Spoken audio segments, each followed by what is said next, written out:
Right, so let's speak with Reverend Father Benedict Ebogu. He's also a Jesuit and a lecturer of the Hekima University College, Nairobi, Kenya.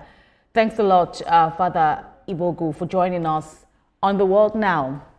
So how would you relate with the values of the late Pope, even as he was buried, of course, surrounded by hundreds of thousands of mourners from across the world today? Thanks for having me. Pope Francis have stood for us as a model of the message of Christ himself, of inclusiveness, of love, of mercy, of building a human society that turns all walls to bridges, that reconciles all differences, be them religious differences, economic differences, ideological differences, to pursue the best of a human society that we can all together create under the leadership and guidance of the principles laid down in the message of Jesus Christ. On a personal note further, how does it feel to belong to the same order as he did? Certainly a privilege. This is somebody who has shown us how to give oneself totally and without reservation to the call of Christ in the Gospel of John that we heard as the gospel reading at the funeral, "Follow me."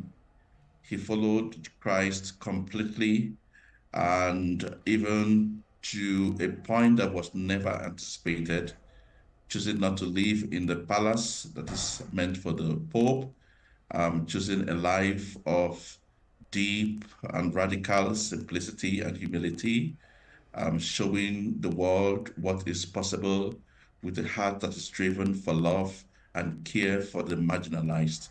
That his very first visit was to Lampedusa, a place known for the abuse of the rights of migrants looking for an end and a source of livelihood for themselves and the family, showed where his heart was. And we saw that consistency even to the point of his death. Pope Francis is largely observed to be, or was observed to be, a progressive, unlike previous popes. How do you think it impacted on the Catholic Church in general? I think his message was clear. This first apostolic exaltation as a pope was the joy of the gospel. And it shows the depth of joy that can be experienced by anyone that chooses to listen to what Jesus is saying, reading the signs of the time, and giving himself or herself totally to the gospel message.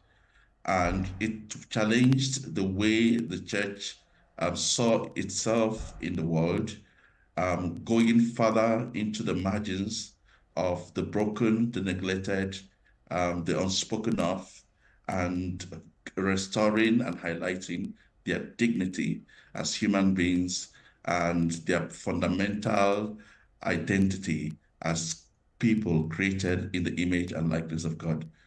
That has broadened the way the church is seen in the global society. It has broadened the way the church serves as the conscience of humanity, speaking truth to power, giving hope to the hopeless, and calling for a reimagination of a humanity that can experience greatness across all divides. Right, and so, but moving forward now, where do you see the Catholic Church headed, especially with the rise of, the Catholic Church in Africa? I ask this further, to look at how some of his stance, Pope Francis's stance on controversial issues such as same-sex marriages, also kind of, drew stiff opposition here in Africa. But how do you see this playing out further, even now that there is talk about who succeeds Pope Francis?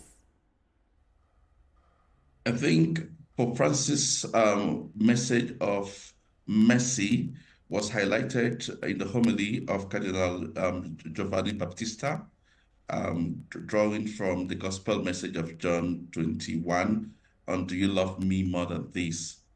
And that was the consistent message of Pope Francis: compassion, mercy, inclusiveness.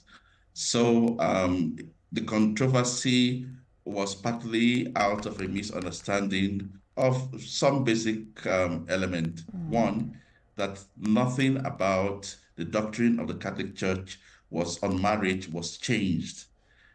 Two, that he highlighted clearly that the kind of blessing he was inviting should not be the blessings given within the liturgical frame of the church. Three, that it was just a gesture of concern, of support for people who are caught in circumstances that certainly needs conversion, but equally important, that needs a hand of support towards this journey to conversion. Hence, I think what we have seen since the strong reaction within the African context is a greater understanding of the heart behind the message, one of inclusiveness. But also, we saw the recognition of the peculiar African context, the cultural sensitivity to this issue, and the Pope's invitation that every local ordinary should find best ways of responding to this invitation within their particular contexts. All right, Reverend Father Benedict Ebogo, that would be a fine place to leave our conversation. We thank you very much for your time with us on TVC News.